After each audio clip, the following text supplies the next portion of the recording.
talk to us a bit more on this, we're being joined in by Adam Hancock, who's a senior journalist who's joining us live from Sydney at this point of time.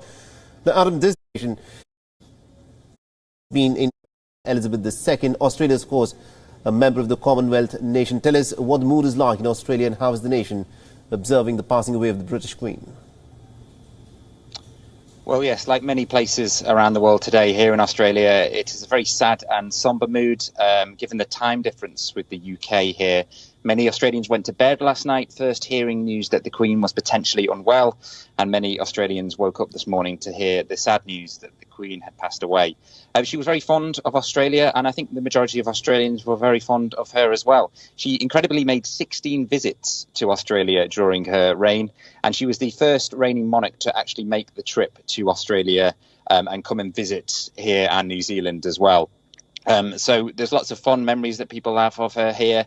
She was here for many special occasions. I mean, her first trip here in 1954, she actually visited most of the states and territories across the country. There were reports that around 75% of the entire Australian population got to catch a glimpse of the Queen when she first came on that visit. And she's been back many times, and she's talked very fondly about Australia and her relationship with other Australians.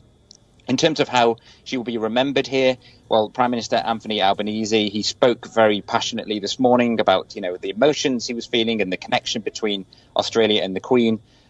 Symbolically, a lot of flags on the Parliament building and Commonwealth buildings, they're being flown at half-mast today. And the nation's Parliament now will not sit for 14 days as a mark of respect and to mourn the loss of the Queen. The Prime Minister himself, well, he is expected to visit the UK ahead of Her Majesty's funeral. Absolutely, indeed. Anthony Albanese, earlier when he was addressing, he said that this is the end of the second Elizabethan era. Now, also, Adam, the fact is monarchy as an institution around the world is virtually declined. In the modern age, in the 21st century, nations have moved away from monarchies, but still the British monarchy had continued to remain very relevant even in our present times. Why do you think that was? I think there's a strong connection between Australia and the UK.